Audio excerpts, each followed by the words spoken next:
할렐루야. 오늘도 주님의 큰 은혜가 우리 모두에게 함께 하시기 바랍니다. 자, 오늘은 하나님의 택하신 자라는 제목으로 함께 은혜를 나누고자 합니다. 오늘 본문에 속한 민수기서에는 이스라엘의 광야 40년 동안에 있었던 일들을 기록하고 있습니다. 이스라엘은 출애굽하고 가나안으로 가기 위해서는 바로 이 광야를 통과해야만 했는데요. 성경학자들은 이스라엘의 광야 40년 기간을 광야교회 시대라고 부르고 있습니다. 이 광야라는 것은 모든 것이 부족하고 또 사람의 힘으로는 살 수 없는 척박한 지역입니다. 그렇지만은 하나님께서는 이 광야 시대에 이스라엘에게 특별한 은혜를 베풀어 오셨습니다. 그 특별한 축복이라는 것은 무엇인가 하면 바로 하나님이 함께 하신다라는 분명한 증거였습니다. 하나님께서는 이스라엘에게 성막을 만들라 하시고 그 성막 가운데 이제 하나님이 임재하시는 두 개의 표적을 보여주셨는데요. 구름 기둥과 불 기둥이라는 그 하나님의 임재의 그러한 표상을 보여주셔서 하나님이 우리 가운데 계시는구나라는 것을 그들의 눈으로 분명히 보고 확인할 수 있게 하셨습니다. 그래서 이 광야 시대에 이스라엘 백성들은 성막을 중심으로 하나님과 동행하는 삶을 살게 되었고요. 그래서 하나님이 함께 하시는 축복, 임마누엘 축복을 받으며 하루하루를 살았던 것입니다. 이렇게 하나님이 그들 가운데 거하시니까 하나님의 영광을 그들이 체험하게 됩니다. 하나님이 계시는 곳에는 항상 이 하나님의 영광이라는 것이 있는데요. 그 하나님의 영광을 이스라엘 백성들이 맛보게 된 것입니다. 하나님의 영광을 한번 체험하게 되면 다른 이상의 그 어떤 것보다도 하나님의 영광이 가장 좋다는 것을 발견하고 그 영광 가운데 머무르고자 합니다. 그런데 이스라엘 백성들이 이렇게 애굽에서 구원받은 것도 감사한데 이스라엘 백성들이 하나님과 동행하는 삶을 살다 보니까 더 귀한 것이 있는 것을 발견하게 됩니다. 그것은 무엇인가 하면 바로 하나님의 가까이에서 섬기는 직분입니다. 오늘 본문에 보면 모세와 아론에 대하여 반역 사건이 일어나게 되는데요. 모세와 아론은 그야말로 정치적인 지도자요, 종교적인 지도자로서 하나님의 가장 가까이 섬겼던 하나님의 종들이었습니다. 그런데 다른 사람들이 보니까 모세와 아론만 하나님을 섬기냐, 우리도 할 수 있다라는 그러한 그만한 생각이 들어서 결국에는 이제 반역으로 이제 이어지게 되었던 것입니다. 이 고라 반역 사건의 핵심은 무엇인가 하면 과연 하나님이 누구를 택하시느냐, 하나님이 누구를 택하시고 누가 그 하나님께 쓰임 받는 사람이 되느냐라는 것이었습니다. 이것은 이제 구원과 또 더 나아가서 하나님의 일꾼이 되는 그 축복을 의미하는 것이었는데요. 정말 이 하나님을 가장 가까이 섬기면 섬길수록 가장 큰 축복을 받고 또 가장 큰 영광을 얻는다라는 것을 우리는 알 수가 있습니다. 그래서 우리는 우리 세상에서도 예수 믿고 구원받는 것만 해도 축복이지만 그렇지만 우리가 하나님의 일꾼으로 부름을 받아서 이 하나님을 섬기는 하나님의 택하신 자가 된다는 것은 그야말로 모든 복 중에 최고의 복이 아닐 수가 없을 것입니다. 그러면 하나님은 누구를 택하셔서 누구를 쓰실까라는 것입니다. 하나님은 결코 아무나 쓰시지는 않는 것을 우리는 알게 됩니다.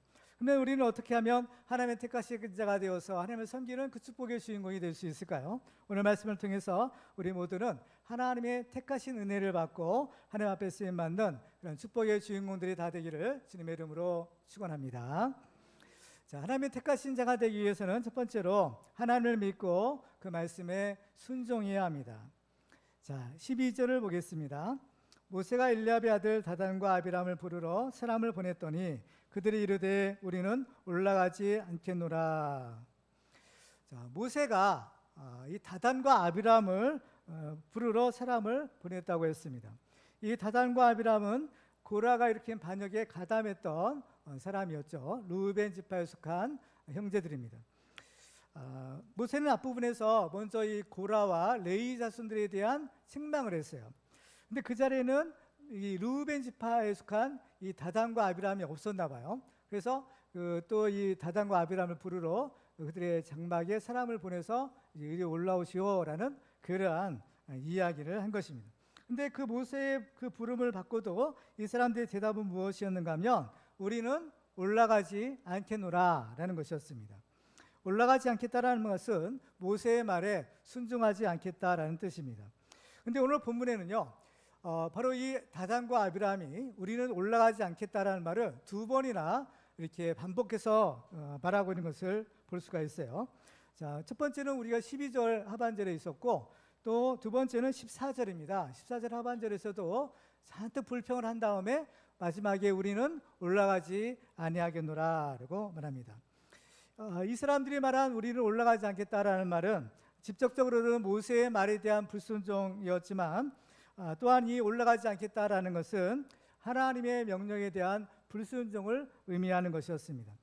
왜냐하면 이 올라가지 않겠다라는 말은요, 이번만 한 것이 아니었기 때문인 겁니다. 이스라엘 사람들이 올라가지 않겠다라는 말을 한 것은 바로 38년 전이죠. 가데스 바네아의 반역 사건 때 했던 말이기도 합니다. 이스라엘이 가데스 바네아에 도착했을 때 하나님께서는 모세를 통해서 이런 명령을 주셨습니다. 신명기 1장 21절입니다. 같이 한번 읽어볼까요? 시작. 너희 하나님 여호와께서 이 땅을 너희 앞에 두셨은즉 너희 조상의 하나님 여호와께서 너희에게 이르신 대로 올라가서 차지하라. 두려워하지 말라. 주저하지 말라. 즉 하나님께서는 뭐라고 하셨어요? 올라가서 차지하라는 겁니다. 올라가라라는 것이죠. 하나님의 약속하신 땅에 올라가서 차지하거라 라고 명령을 내리셨습니다. 그렇지만 이스라엘은 즉각적으로 올라가지 않았죠. 올라가는 대신에 정탐꾼을 먼저 보내보자 라고 제안을 해서 12명의 정탐꾼의 보고를 받습니다. 12명의 정탐꾼들의 보고가 두 가지로 갈려졌는데 바로 우리가 아는 것처럼 여호수아 갈렙의 보고는 긍정적인 보고였어요. 민수기 13장 30절에 보면 이렇게 기록합니다. 갈렙이 모세 앞에서 백성을 조용하게 하고 이르되 우리가 곧 올라가서 그 땅을 취하자 능히 이기리라. 이 갈렙은 어떻게 해요? 우리가 곧 올라가서 그 땅을 취하자. 이 말은 하나님께서 주신 명령대로 그 말씀대로 우리가 올라갑시다. 그 땅을 취합시다 라고 했던 것이에요. 그런데 나머지 10명의 정탐꾼들의 보고는 어땠나요? 이어지는 민수기 13장 31절 말씀을 보면 그와 함께 올라갔던 사람들은 이르되 우리는 능히 올라가서 그 백성을 치지 못하리라. 그들은 우리보다 강하니라 라고 합니다. 10명의 정탐꾼들은 정반대예요. 우리는 올라가서 치지 못한다라는 겁니다. 우리는 올라갈 수 없다. 올라가서는 안 된다. 근데 우리보다 강하기 때문에 우리가 올라가면 우리는 패할 수밖에 없다. 그들의 종이 될 수밖에 없다라는 것이었습니다. 그러니까 이 올라간다, 올라갈 수 없다. 이 말은 지금 이 다단과 아비람이 이때만 한 것이 아니라 바로 38년 전에 바로 불순종의 뿌리가 있었던 그런 말이 올라가지 않겠다라는 말이었던 겁니다. 그런데 이 올라가다라는 말이 가지고는 의미가 있어요. 무엇인가 하면 이 성경에서 올라가다라는 단어는 히브리어로 알라라는 그러한 단어인데요. 근데 이러한 단어가 올라가다라는 단어가 쓰일 때는 아무 때나 올라가다라는 말을 쓰는 것이 아니라 성전이 있는 곳을 올라가다라를 할 때 이 단어를 쓴다는 거예요. 그러니까 성전이 예루살렘 성전이 높은 곳에 위치해 있거든요. 그래서 시온 산성이라고 하는 겁니다. 그런데 이제 하나님 앞에 이스라엘 백성들이 예루살렘 성전에서 제사를 드리려고 하면 그 자연히 높은 곳에 있는 성전으로 올라가야만 했던 것이에요. 그래서 올라가다라는 말은 이 무슨 의미로 쓰였는가 하면 성전으로 올라가다, 성전으로 재물을 가지고 올라가다, 또 성전에 예배하러 올라가다라는 그런 뜻으로 쓰였던 겁니다. 그러니까 이 올라가다라는 말은 단순히 올라가다라는 의미라기보다는 하나님께 예배하러 간다, 이런 의미가 여기에 담겨 있는 것입니다. 그렇기 때문에 이 사람들이 지금 올라가지 않겠다라는 말은 지금으로 보면 어때요? 우리는 예배하러 가지 않겠다, 예배하러 교회에 안 가겠다, 뭐 이런 의미로 말했던 것입니다. 자, 그러면 올라가지 않겠다라고 했는데 올라가지 않겠다라고 했던 다단과 아비람은 어떻게 되었을까요? 모세는 올라오라 하고 이 사람들은 올라가지 않겠다라고 했어요. 그럼 우리는 이 사람들은 어때요? 올라가지 않겠다라는 거예요. 그럼 올라가지 않으면 어떤 데로 갈까요? 올라가지 않으면 자연히 내려가겠죠. 그렇죠? 이러면 상상을 해보세요. 이 비탈길에서 올라가든지 내려가든지 둘 중에 하나인데 올라가지 않으면 자연히 내려갈 수밖에 없는 것입니다. 그러면 그들은 과연 어디로 내려갔을까? 어디까지 내려갔을까요? 땅속까지 내려가는 거예요. 자, 오늘 본 31절과 33절 보시면 그 장면을 이렇게 기록합니다. 그가 이 모든 말을 마치자마자 그들이 섰던 땅바닥이 갈라지니라. 땅이 그 입을 열어 그들과 그들의 집과 고라에게 속한 모든 사람과 그들의 재물을 삼키매 그들과 그의 모든 재물이 산채로 스올에 빠지며 땅이 그 위에 덮이니 그들의 회중 가운데서 망하니라. 그러니까 그 사람들은 어때요? 내려가는데 어디까지 내려가는가 하면 우리가 생각할 때는 땅이 제일 낮은 것인데 그러면 땅이 갈라진 거예요. 땅이 갈라지니까 땅 속까지 내려가게 된 겁니다. 그 땅 속을 뭐라고요? 스월이라고 하는 거예요. 이 스월이라는 것이 일제 구약 시대에 보면 일종의 이제 음부 또 지옥과 같은 곳이 스월이라는 겁니다. 그래서 이 스월은 땅 지하에 있는 곳으로 이렇게 사람들이 생각이 됐던 거예요. 그러니까 상상이나 되겠어요? 땅이 갈라져서 그 속에 빠질 수 있는가? 이건 전혀 상상도 못했던 일인데 그만 땅이 갈라지니까 그 땅 속으로 쑥 이렇게 꺼지게 되는 내려가게 되는 그러한 결과를 가져왔다라는 겁니다. 이 가데스 바네스의 반역 사건은 이제 38년 후에 이 고라의 반역 사건으로 다시 되풀이되죠. 이것은 그때만 되풀이된 것이 아니라 인류의 역사에서 계속적으로 반복해서 나타나는 현상이었던 것입니다. 그래서 자꾸 이러한 반역의 반역을 거듭하는 것이 이스라엘 역사요, 또 인류의 역사였던 거예요. 그렇지만 우리는 그 결말이 어떻게 끝나는가라는 것을 우리는 알 수가 있어요. 지금 이 고라의 무리들이 어떻게 해요? 올라가지 않으려고 했다가 결국에는 땅속까지 내려갔던 것처럼 바로 하나님께 예배하러 올라가지 않은 사람들의 그 결말이 어떻게 끝날 것인가라는 것을 우리는 추측해 볼 수 있는 것입니다. 사실 우리가 하나님을 믿고 그 말씀에 순종하느냐 그렇지 않느냐라는 것은 모든 영적인 싸움의 본질이 되는 것입니다. 그렇죠? 모든 이 영적인 싸움의 본질은 우리가 하나님을 신뢰하고 그 말씀에 순종하느냐 안 하느냐 여기에 따라서 영적 싸움의 승패가 갈라지게 되는 겁니다. 여러분은 어떻습니까? 여러분은 매일매일의 영적인 싸움에서 승리하고 계십니까? 하나님을 신뢰하는 믿음을 가지고 하나님의 말씀에 순종하고 계십니까? 아멘. 그렇습니다. 우리가 하나님을 신뢰하고 하나님의 말씀에 순종하게 되면 하나님이 사랑하셔서 하나님의 택하신 은혜를 받게 됩니다. 그래서 하나님의 택하신 은혜를 받는 사람들은 바로 이 여호수아 갈렙처럼 그렇죠? 하나님 앞에 귀하게 쓰임 받고 영적 가나안 땅의 축복의 주인공이 될 수가 있는 것입니다. 우리들도 항상 하나님을 신뢰하는 믿음을 가지고 그 말씀에 순종함으로써 하나님이 약속하신 영적인 가나안 땅 천국에까지 들어가며 하나님을 또한 가장 가까이 섬기는 축복의 주인공들 되기를 주님의 이름으로 축원합니다. 두 번째로 우리가 하나님이 택하신 자가 되려면 하나님이 주시는 지혜를 가져야 합니다. 자, 우리는 이제 지혜가 사실은 이제 부족하죠. 우리 지혜가 필요한데 하나님이 주시는 지혜가 없으면 어떻게 될까요? 성경에서 지혜라는 것은 옳고 그른 것을 구별할 수 있는 영적인 분별력을 의미합니다.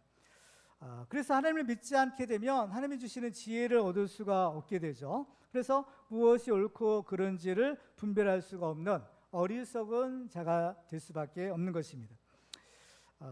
어리석은 자들은요 계속 그 어리석음을 반복하는 특징이 있어요. 그래서 결국에는 이제 망하게 되는 결말을 맞이하게 되는 겁니다.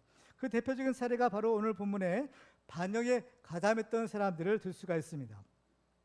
자, 모세의 부름에 올라가지 않겠다라고 대답한 다단과 아비람은 그 이유를 오늘 본문 13절과 14절에서 이렇게 기록합니다. 먼저 13절을 볼까요? 내가 우리를 적과 꿀이 흐르는 땅에서 이끌어내어 광야에서 죽이려 함이 어찌 작은 일이기에 오히려 스스로 우리 위에 왕이 되려 하느냐. 올라가지 않겠다라는 그 이유를 들은 거예요. 근데 여기서 보면 이 말들은 사실 전혀 앞뒤가 맞지도 않고 또 타당하지도 않는 헛된 거짓말이라는 것을 우리는 금방 알 수가 있습니다.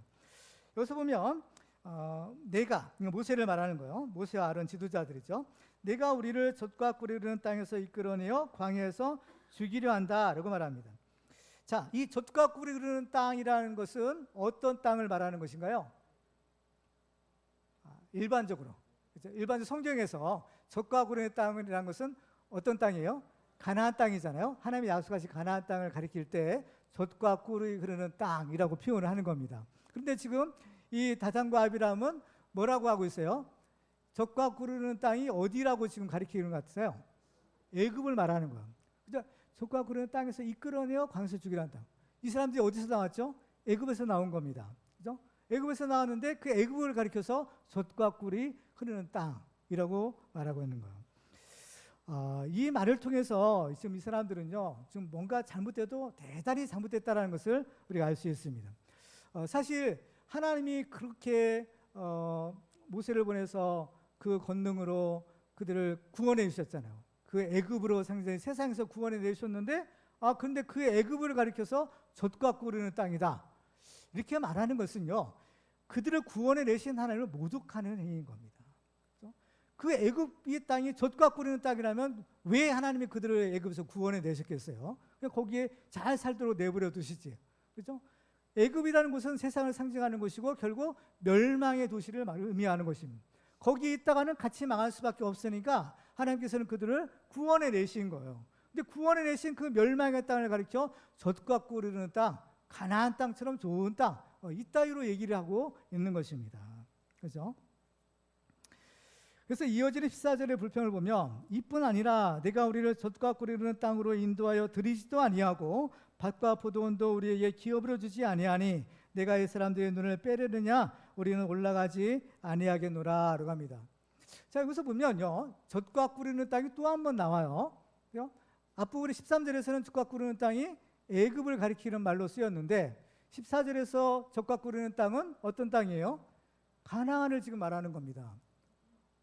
그러니까 하나님께서는 가나안 땅만 젖과 꿀 흐르는 땅이라고 하시는데, 지금 이 사람들은 가나안도 젖과 꿀 흐르는 땅이요, 애굽 땅도 젖과 꿀 흐르는 땅, 이렇게 지금 부르고 있는 거예요. 그죠?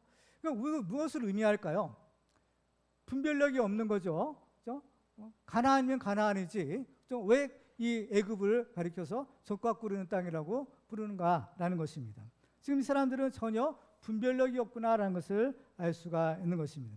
왜 분별력이 없을까요? 하나님이 주시는 지혜가 없기 때문인 것입니다. 지식은 있을지 모르지만 하나님이 주시는 참된 지혜인 영적인 분별력이 없기 때문에 지금 헷갈리고 있는 것입니다. 그리고 또 더 중요한 까닭은 이 사람들의 지혜가 없으니까 이 사람들의 가치관이에요, 사고방식이에요. 이것이 바로 철저하게 애굽의 사고방식, 애굽의 가치관을 여전히 가지고 있었기 때문인 겁니다. 그러니까 이 사람들의 가치관, 기준이라는 것은 뭐냐면, 이 사람들이 보는 젖과 꿀인 땅이라는 것은 무엇인가 하면, 이것은 그 사람들이 볼 때는 애굽이든지 가나안이든 상관이 없어요. 그야말로 젖과 꿀만 나오는 땅이면 무조건 자기들에게는 좋은 땅인 겁니다. 그러니까 이것이 무엇을 의미하는 거예요? 이 세상의 성공과 출세, 이것만 보장해 준다면 그것이 어디든 상관이 없다라는 것입니다. 그렇죠? 사실 지금 이제 애굽이라는 곳은 멸망의 도시잖아요. 멸망의 도시인데도 그것을 지금 어떻게 분발을 못하고 여기가 좋사오니라고 할 수 있는 거예요. 그 땅을 떠나지를 못하는 겁니다. 그래서 이 사람들이 계속 어려운 일이 생길 때마다 계속 애굽을 그리워하고 애굽으로 돌아가자라는 반역을 일으키는 거죠. 그렇죠? 지금 가나안 땅은 아직 들어가지 않는 곳, 가보지 않은 땅이고, 지금 애굽이라는 것은 자기들이 살았던, 경험했던 곳이에요. 그렇기 때문에 자꾸 그들은 앞으로 나아가는 대신에 자꾸 회귀하려고 합니다. 과거로 돌아가려고 하는 쪽, 자꾸 예수 믿기 이전의 세상으로 돌아가려고 하는 것이 바로 이 다단과 아비라함의 모습인 겁니다. 바로 이들의 가치관의 문제인 겁니다. 그들의 가치관이 만약 영적인 분별력이 생겼더라면 아무리 젖과 꿀이 흐르는 땅이라 하더라도 애굽은 어때요? 곧 멸망당할 어때요? 멸망의 도시인 겁니다. 멸망의 도시죠. 이 사람들의 가치관이란 것은 바로 그 옛날 아브라함의 조카 롯과 같은 가치관이었던 것을 볼 수가 있어요. 그렇죠? 롯은 어때요? 롯이 보는 기준과 아브라함이 보는 기준이 다른 거죠. 그래서 아브라함이 양보하잖아요. 내가 좌하면 나는 우하겠고 내가 우하면 나는 좌하리라. 그래서 이 땅을 선택할 수 있는 그 선택권을 양보를 해요. 근데 롯이요, 이게 저쪽 소돔 쪽을 보니까 굉장히 좋아 보이는 겁니다. 창세기 13장 10절에 보니까 이에 롯이 눈을 들어 요단 지역을 바라본즉 소알까지 온 땅에 물이 넉넉하니 여호와께서 소돔과 고모라를 멸하시기 전이었으므로 여호와의 동산 같고 애굽 땅과 같았더라라고 합니다. 근데 이 문제가 있어요. 그건 뭐냐? 이 소돔과 고모라 성은 이제 곧 멸망당할 도성이잖아요. 그죠? 곧 멸망의 도성인데 이 세상적인 가치관과 기준으로 그 땅을 보니까 에덴 동산 같이 좋아만 보이는 겁니다. 그래서 어떻게요? 계속해서 이 롯은 점점 소돔 성으로 들어갔다는 거죠. 이것이 망하는 사람들의 특징이더라라는 것이죠. 영적인 소경들은 망하는 땅도 그저 좋게만 보이는 겁니다. 그렇죠. 이것이 왜 그럴까요? 가치관의 문제인 겁니다. 그죠? 가치관의 문제. 우리가 하나님의 가치관, 그죠? 성령적인 가치관과 성령적인 사고 방식을 가지고 있으면 분별력이 생겨서 이 땅은 비록 지금은 족과 꿀이지만 이 땅은 곧 멸망의 도시구나라는 것을 분별할 수가 있어요. 그렇지만은 이 성령적인 가치관이 없으면 세상적인 가치관으로 보면 어때요? 이 땅도 이 애굽 땅도 가나안 땅처럼 족과 꿀이는 좋은 땅이구나 이렇게 보일 수밖에 없게 되는 겁니다. 그렇습니다. 그렇기 때문에 우리는요 지혜가 필요한 겁니다. 영적인 분별력이죠. 그래서 잠언 4장 7절에 보면 지혜가 제일이니 지혜를 얻으라 라고 말씀하고 있어요. 그래서 세상의 지식은 우리가 공부를 하고 또 노력을 해서 얻을 수 있지만 진짜 지식, 참된 지식은 바로 하나님만이 주실 수 있는 거예요. 그래서 야고보서 1장 5절에 보면 같이 한번 읽어볼까요? 시작. 너희 중에 누구든지 지혜가 부족하거든 모든 사람에게 후히 주시고 꾸짖지 아니하시는 하나님께 구하라. 그래야면 주시리라 하시는 겁니다. 그래서 우리도 이 하나님이 주시는 지혜를 얻어야 되는 겁니다. 그 하나님 주신 지혜를 얻어서 이 성령적인 가치관과 사고방식을 가져야 되는 겁니다. 우리가 이 성령적인 사고방식, 가치관을 갖는 것은 바로 믿음이 있느냐 없느냐, 이것은 곧 사느냐 죽느냐라는 것과 연결이 되는 겁니다. 그렇죠? 롯은 어때요? 죽음의 자리를 그냥 간 거야. 그렇죠? 사느냐 죽느냐의 문제인 겁니다. 이것이. 그렇기 때문에 우리들은요, 우리 자신이 이 영적 분별력을 갖는 것이 굉장히 중요해요. 그리고 또 특별히 우리 가정의 가장들, 또 우리 공동체의 지도자들은요, 반드시 이 영적인 분별력 이것을 갖춰야 되는 겁니다. 이것이 없으면 그야말로 소경이 소경을 인도하고 맹인이 맹인을 인도하는 결과가 오게 되는 겁니다. 그래서 마태복음 15장에 보면 만일 맹인이 맹인을 인도하면 둘 다 구덩이에 빠진다. 다 망하는 겁니다. 그래서 오늘 본문에도 보면 이 고라와 다단과 아비람 같은 자들은요 어때요? 이 분별력이 없기 때문에 자기도 망하고 다른 사람들도 망하게 만드는 거예요. 오늘 본문에 보면 하나님께서는 이 악인들의 장막을 떠나라 경고하셨어요. 그런데 잘 보세요. 사람들이 이 경고를 받고 하나님의 두려운 사람들은 그 장막에서 떠나갑니다. 그런데 떠나가지 않는 사람도 있었어요. 자, 27절을 볼까요? 무리가 고라와 다단과 아비람의 장막 사방을 떠나고 다단과 아비람은 그들의 처자와 유아들과 함께 나와서 자기의 장막 문에 선지라. 문제는 여기에 있어요. 자기들만 죽은 게 아니었다는 겁니다. 자기들만 죽은 게 아니라 누구예요? 그들의 처자와 유아들까지 함께. 그래서 32절에 보면 땅이 그 입을 열어 그들과 그들의 집과 고라에게 속한 모든 사람과 그들의 재물을 삼키매라는 거예요. 그러니까 나 혼자만의 문제가 아닌 겁니다. 우리 가족의 문제고 우리 공동체의 문제고 또 우리 나라의 문제인 거예요. 그렇죠? 여러분은 어떤 가치관과 사고방식을 가지고 계신가요? 정말 여러분들은 어떤 사고방식, 어떤 가치관을 가지고 있느냐에 따라서 사람을 살리는 사람도 될 수 있고 사람을 죽음으로 인도하는 그런 불행한 사람도 될 수가 있는 겁니다. 우리들은 함께 지혜를 달라 기도해서 이 영적 분별력을 가지고 믿음으로 세상을 보아 하나님의 택하신 자가 되는 하나님의 종들이 다 되기를 주님의 이름으로 축원합니다. 마지막으로 우리가 하나님의 택하신 자가 되려면 예수 그리스도의 향기가 되어야 합니다. 오늘 본문을 보면 이제 모세와 아론의 리더십에 대해서 불만을 품고 반역을 일으킨 사람들이 있었는데요. 그들의 반역에 대해서 모세는 과연 어떻게 반응했을까 우리가 굉장히 궁금합니다. 자, 오늘 16절을 볼까요? 같이 읽습니다. 시작. 이에 모세가 고라에게 이르되 너와 너희 온 무리는 아론과 함께 내일 여호와 앞으로 나오되 아멘. 자, 이제 우리가 이제 고라는 어때요? 반역을 대표하는 사람이고요. 이 아론은 어때요? 기존의 이제 지도자죠. 그래서 이 모세의 처방은 어떤 건가 하면 이제 반역을 일으킨 사람이나 또 기존의 아론이나 다 누구 앞으로 나가는 거예요? 여호와 앞으로 나가자라는 겁니다. 여호와 앞으로 나가자. 이건 무엇을 의미하는가 하면 이 문제의 해결을 누구한테 맡기는 거예요? 하나님께 맡기자라는 겁니다. 그런데 보세요. 지금 모세는 이 반역이 누구에 대한 겁니까? 직접적으로는 자기에 대한 것, 또 하나는 아론에 대한 것 아니겠어요? 기존의 어떻게 보면 기존의 권력자들인 거예요. 기존의 소위 말하면 기득권을 가진 사람이라고 할 수 있겠죠. 기득권을 가진 사람들에 대한 도전인 거죠. 그러면 지금 모세는 최고의 지도자인 겁니다. 모세는 이 고라의 반역을 어때요? 무력으로 어떤 권력으로 이 반역 사건을 진압할 수 있었을까 없었을까요? 있었죠. 그래서 상식적으로 생각해 보면 그 당시 모세가 최고의 권위를 가진 최고의 지도자인 겁니다. 그러니까 이 모세는 뭐 그야말로 그 권위라는 것이 하나님 주신 권위잖아요. 모든 것을 모세 한마디면 다 되는 거예요.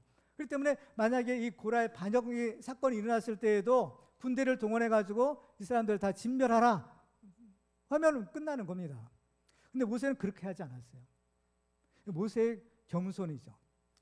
모세의 온유함이 이 세상의 모든 지면에 있는 사람보다 뛰어났다 하잖아요. 그 이유가 여기에 있는 겁니다. 모세는 얼마든지 자기 힘으로 이 사람들을 어떻게 짓밟을 수가 있었던 거예요. 그렇지만 모세는 그렇게 하잖아요. 그렇게 하는 거 어떻게 이 문제를 하나님 앞으로 가져가는 겁니다. 겸손이죠. 왜 그랬을까요? 모세도 사람이기 때문에 나도 혹시 잘못할 수도 있겠구나. 그렇죠? 이러한 그 나의 지도력에 대해서 불만을 품고 반역을 일으켰을 때는 뭐 내가 완벽할 수는 없을 테니까 나도 뭔가 잘못할 수도 있겠다. 더군다나 기준이 누구예요? 하나님이 보시기에잖아요. 하나님 보시기에. 그래서 모세도 혹시라도 나도 잘못한 것이 있을 수 있고 코라 너도 잘못한 것이 있을 수 있으니까 이 문제는 그냥 우리 하나님 앞에 가서 하나님 앞에서 어떻게 판단하시는지 우리가 한번 그 판단을 받아보자. 이렇게 지금 이렇게 여긴 겁니다. 사실 모세가 이렇게 어떤 문제를 하나님 앞으로 가지고 나갔을 때는요, 과거에 실패한 경험이 있었기 때문인 겁니다. 모세는 어떤 실패한 경험이 있었나요? 우리가 아시는 것처럼 모세가 이제 40살 때 돼가지고 이제 뭔가 좀 해보려고 했었던 적이 있었잖아요. 그래가지고 애굽 사람한테 괴롭힘을 당하는 그 이스라엘 사람들을 구해주고 또 그 다음 날에 또 나가보니까 동족끼리 서로 싸우는 모습을 보고 이걸 중지해 주려고 했던 겁니다. 화해해 주려고 하던데 어때요? 그 모세의 중재의 요구를 받아들이지 않죠. 네가 누구에게 또 나를 죽이려 하느냐 막 이러면서 그렇죠? 모세가 도와주려고 했는데 우리가 모세의 그 도움을 거절하고 모세는 그 일로 인해서 애굽 사람 주인 것이 탄로나가지고 광야로 도망가야만 했던 그런 일이 있었던 겁니다. 그러니까 내 힘으로 뭔가 해보자 했을 때는 실패했던 거예요. 그래서 모세는 여기서 철저히 깨닫게 됩니다. 그래서 모세가 또 겸손해졌을 수 있어요. 그래서 아무리 작은 것이라 하더라도 내 힘으로는 안 되는구나. 그렇죠? 하나님께 맡겨야 된다. 이러한 아주 철저한 이 교훈을 얻은 겁니다. 그래서 이번 일도 어때요? 얼마든지 자기가 처리할 수 있었지만 그렇지만 이 문제는 하나님께 맡기는 겁니다. 하나님께 맡기니까 어때요? 하나님이 우리의 문제를 맡아주시고 이 문제를 어때요? 해결해 주시는 거예요.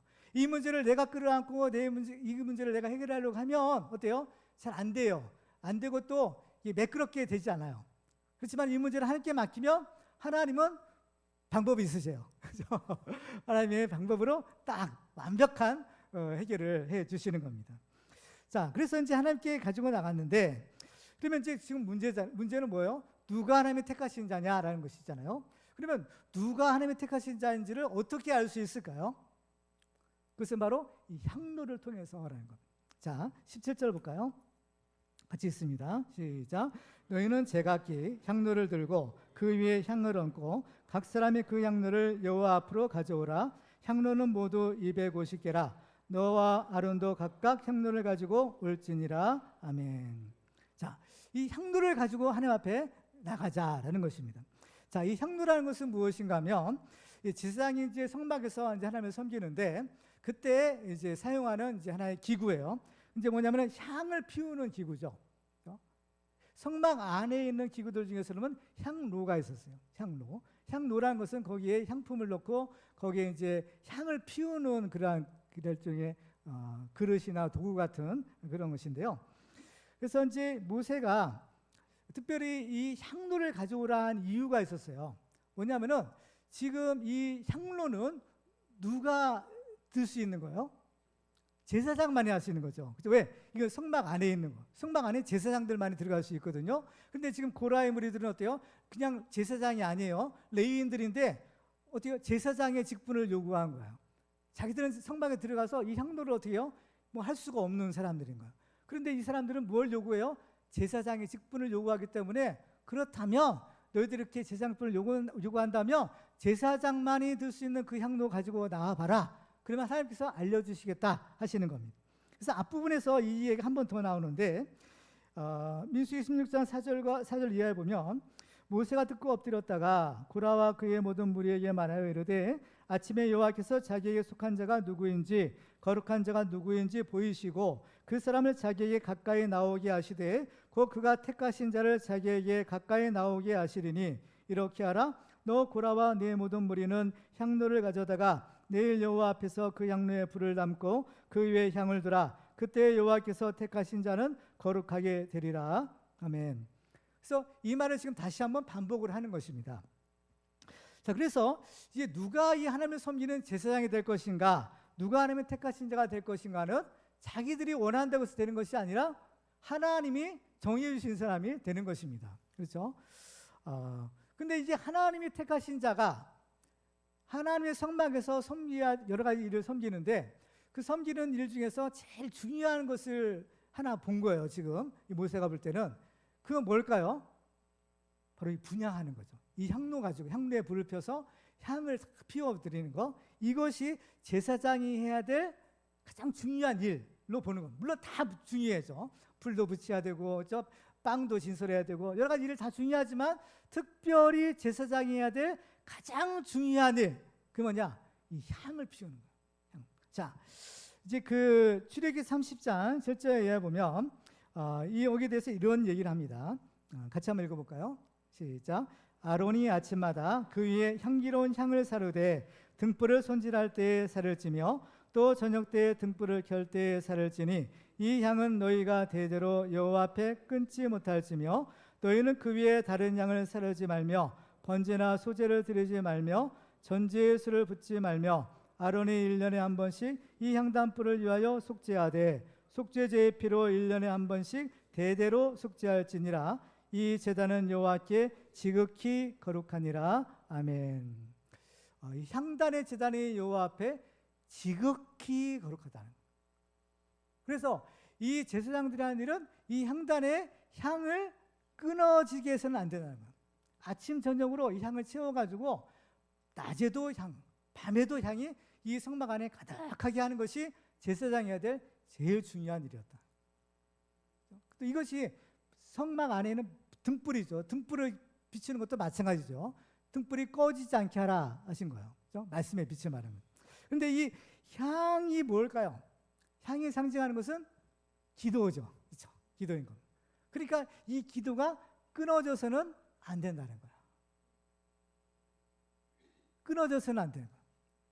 이 제사장이 해야 될 제일 중요한 일인 거야. 그러면 이 제사장만 이걸 해야 될까? 이것이 향을 피우는 것이 기도인데 이 향은 누가 피울까요? 지금 시대에는 우리 성도들을 가리켜 왕 같은 제사장이라고 했어요. 그럼 우리가 해야 될 가장 중요한 일이 뭐라는 거예요? 기도하는 겁니다. 이 기도가 끊어지지 않게 하는 거죠. 끊어지지 않게 하는 거예요. 하나님의 뜻이니라 할 때 쉬지 말고 기도하라. 쉬지 말고 기도해. 기도의 향이 끊어지지 않게 하라. 그렇죠? 이 향은 너희가 대대로 요 앞에 끊지 못할지며. 그렇죠? 그리고 이 향로에서 피우는 이 향품이 있어요. 향품이 중요해요. 출애굽기 30장 36절 볼까요? 36절.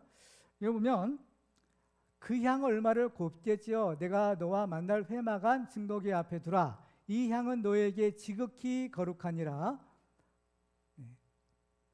내가 용환을 위하여 만들 향은 거룩한 것이니 너희를 위하여는 이 방법대로 만들지 말라. 냄새를 맡으려고 이 같은 것을 만드는 모든 자는 그 백성 중에서 끊어지리라. 그래서 이 향이 너희에게 지극히 거룩하대요. 그 향단도 지극히 거룩한 것처럼, 그렇죠? 이 향도 너희에게 지극히 거룩하다는 거. 왜 이 향이 지극히 거룩할까? 아까 향은 첫째는 기도를 의미한다고 했죠. 근데 이 향이 의미하는 것이 또 하나 있어요. 이 향이 의미하는 것은 바로 하나님이 받으시는 예수 그리스도를 의미하는 겁니다. 이 향이. 그래서 지극히 거룩한 거예요. 자, 에베소 5장 2절 볼까요? 같이 읽습니다. 시작.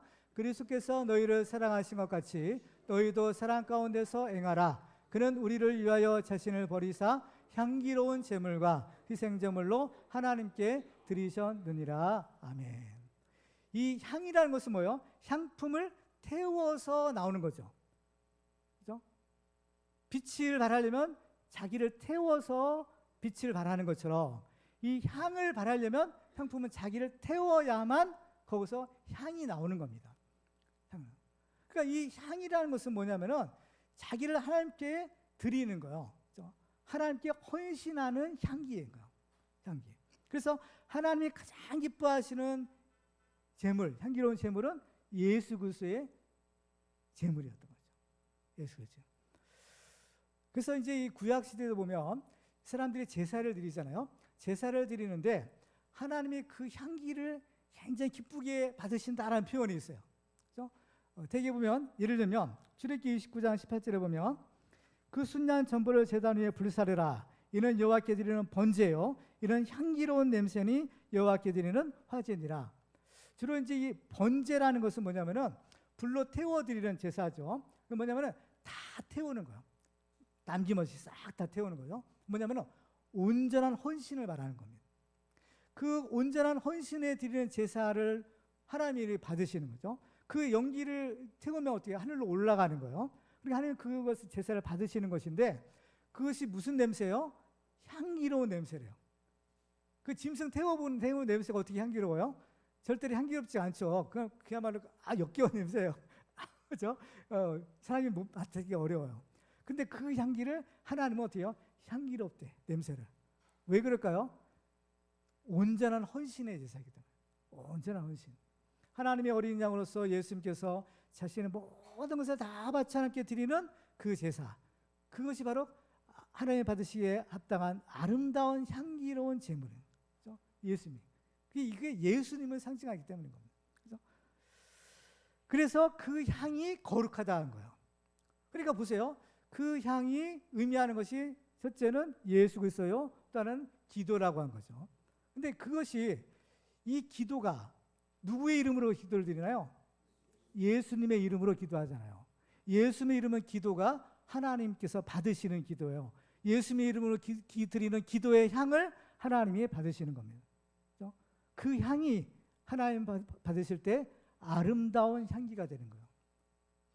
여러분들이 예수 이름으로 기도 드리는 것이요. 하나님 받으실 때는 향기롭대요. 표현이. 그렇게 기뻐하시는 거예요. 하나님 받으시는 겁니다. 그렇죠? 그래서 이 기도가 거룩하게 한다. 자, 디모데전서 4장 4절과 5절을 같이 읽습니다. 시작. 하나님께서 지으신 모든 것이 선함에 감사함으로 받으면 버릴 것이 없나니 하나님의 말씀과 기도로 거룩하여짐이라. 모든 것을 거룩하게 하는 비결이 뭐예요? 말씀과 기도로 거룩하게 한다. 말씀이란 것은 뭐 성육신하신 예수님 말하는 거고 기도도 사실은 뭐예요? 예수님 말하는 거죠. 그렇죠? 그 예수 이름으로 드려지는 그 기도. 그렇죠? 그러니까 거룩하여지시는 유일한 방법은 뭐예요? 예수님을 통해서. 그렇죠? 예수의 피, 예수의 향기, 그 모든 것이 다 이 예수님으로 인해서 우리가 하나님 앞에 정결함을 받고 하나님께서 받으시기에 합당한 향기로운 제물이 될 수가 있는 것입니다. 그렇죠? 그래서 이 향품은 하나님이 그 성막에서 사용하는 향품은요 절대로 사람을 위해서는 만들지 말라고 한 거예요. 사람을 만들면 어때요? 안 된다는 거죠. 왜 그럴까요? 기도는 누구한테만 드려야 돼요? 하나님께만 드려야 되는 거예요.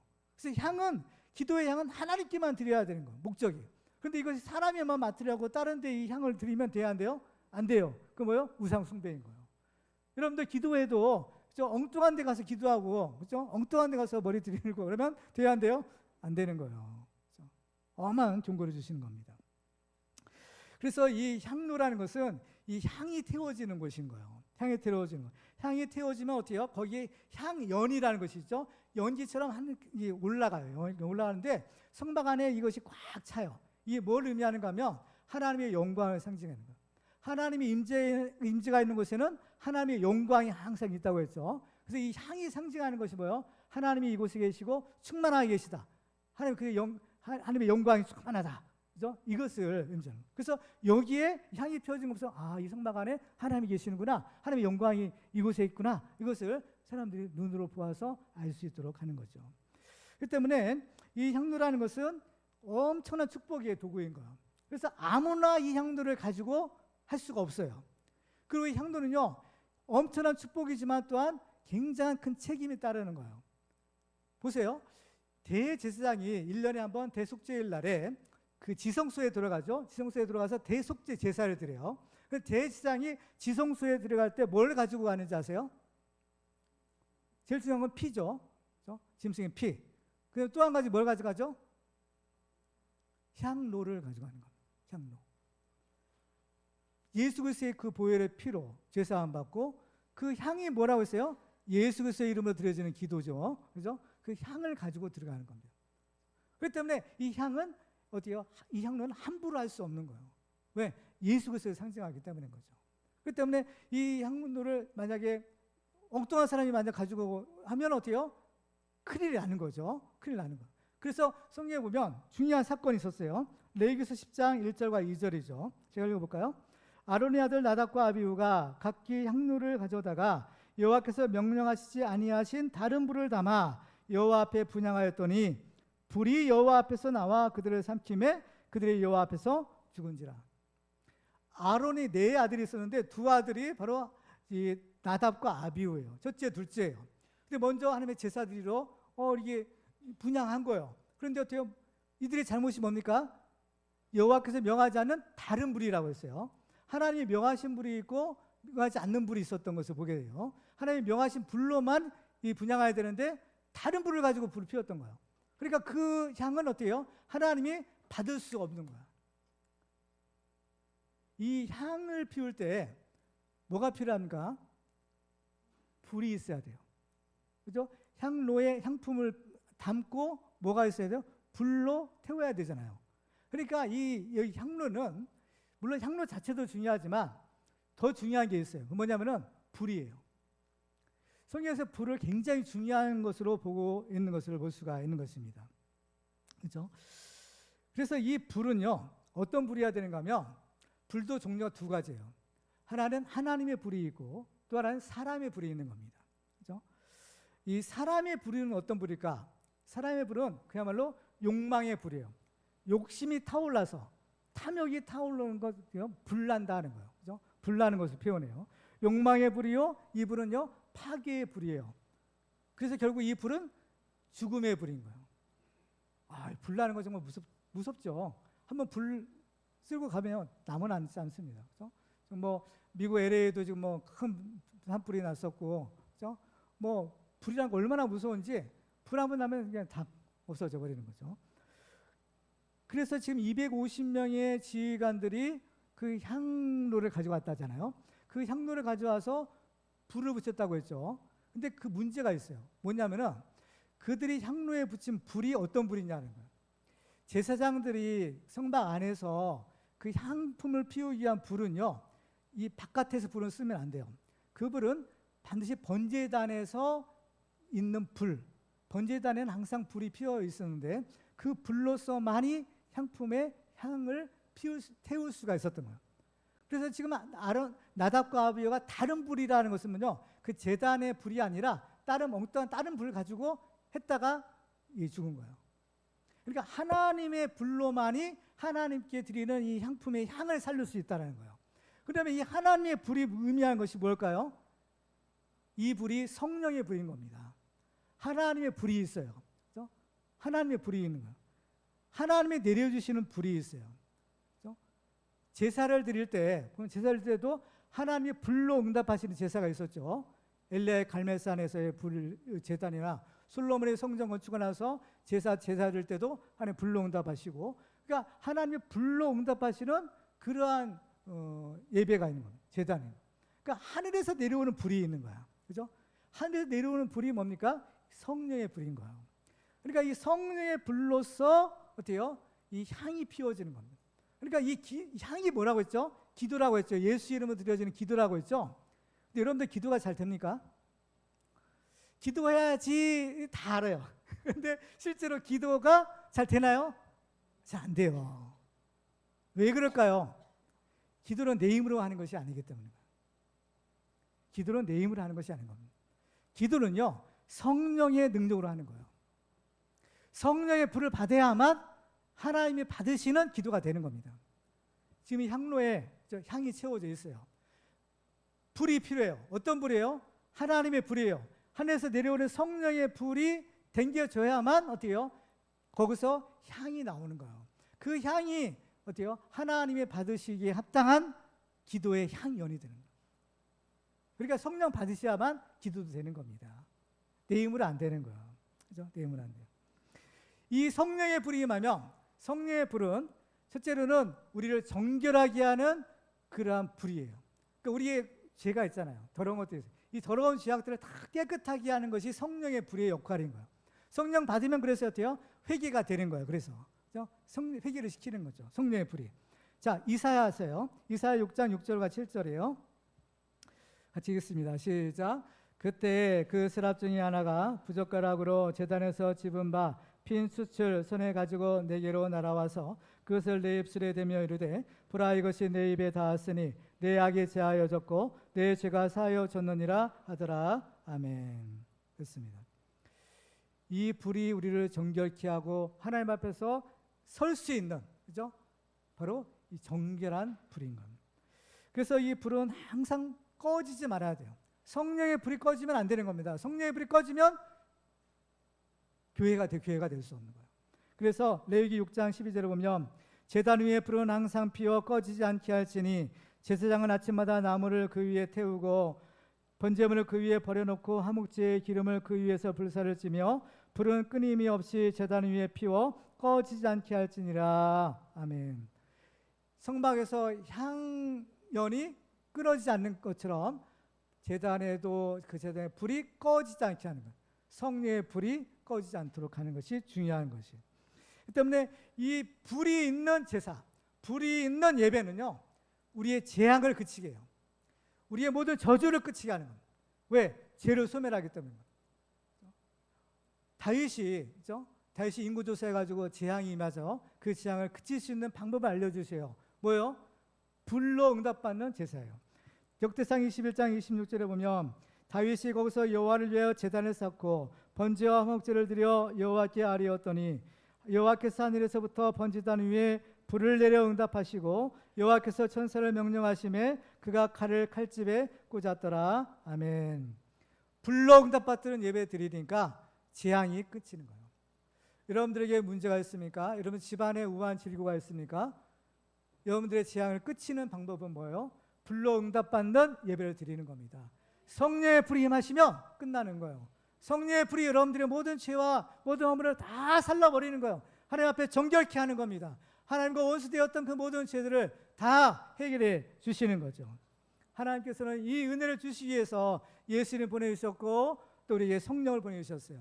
그래서 성령이 오시는 모습이 어떤 모습이에요? 불의 모습으로 오시는 겁니다. 그래서 사도행전 2장 1절 이하에 보면 오순절날이 이미 이름에 그들이 다 같이 한 곳에 모였더니 호련히 하늘로부터 급하고 강한 바람 같은 소리가 있어 그들이 앉아놓은 집에 가득하며 마치 불의 엿처럼 갈라지는 것들이 그들에게 보여 각 사람 위에 하나씩 임하였더니 그들이 다 성령의 충만함을 받고 성령의 말하게 하심을 따라 다른 언어들로 말하기를 시작하니라. 아멘.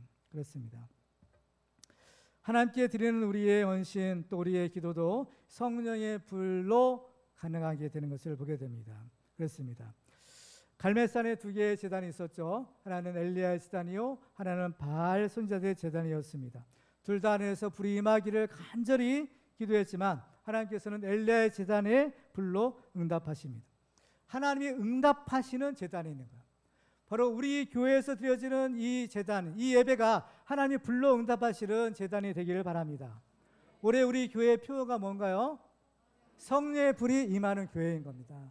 성령의 불이 임해야 돼요. 우리 교회도 성령의 불이 임해야 되겠고 여러분들 심령에도 성령의 불이 임하셔야 되겠고 여러분의 가정에도 성령의 불이 임하셔야 되는 겁니다.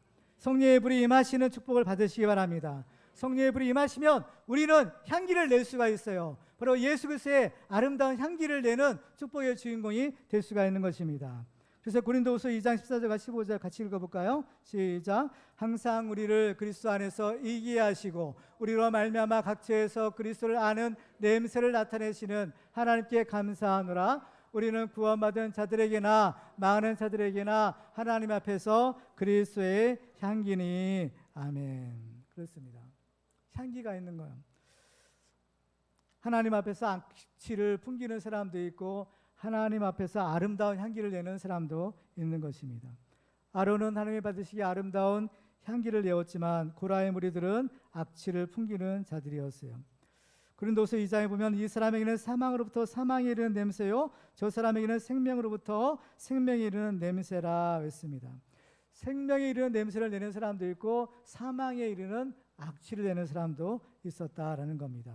사망에 이르는 냄새를 난 자들은 자기도 죽고 다른 사람도 죽게 만들었습니다. 그렇지만 생명의 냄새를 내는 사람들은 오히려 죽은 자를 살리는 일을 하는 것입니다.